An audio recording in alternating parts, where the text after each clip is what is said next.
না। দ্বিতীয় নম্বর প্রস্তাব, আমাকে হাদিয়া দাও।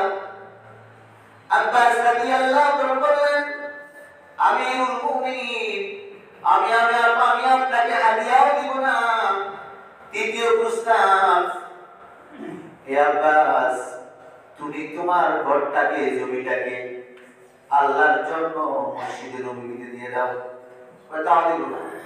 কি ভাই? তাও দিব না। বুঝা আসছে? কি ভাই? তাও দিব না।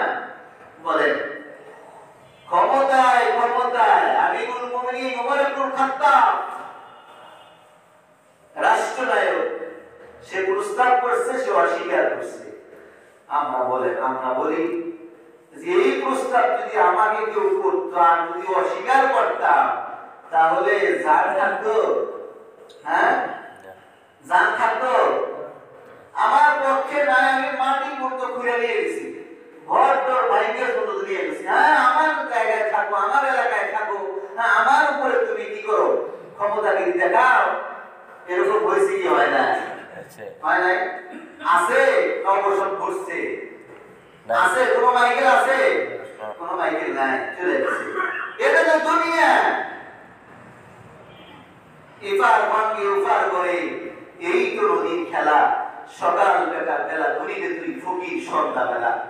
ফকিরের দাম আছে, ফকির মাঠে ঘুরতে পারে, বাড়িতে চাইতে পারে, মানুষের সম্মুখে যেতে পারে। তোমরা এমন ফকির হইছো, পলায়া থাকতে হয়। কে করছে এটা? আল্লাহ।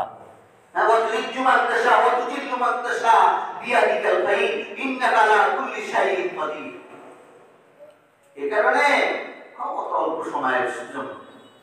হ্যাঁ, ফকিরের দাম আছে, এখন তোমাদের দাম নাই।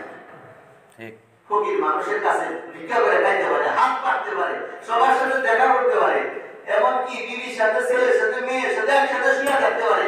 তোমাদের নসিব ওইটাও নাই। জুলুম যে কম করছো তোমরা, এই কারণে জুলুম করা যাবে না। এরপরে যারা আসবে, এটা থেকে শিক্ষা নেওয়া দরকার যে জুলুমের অবসান ঘটে।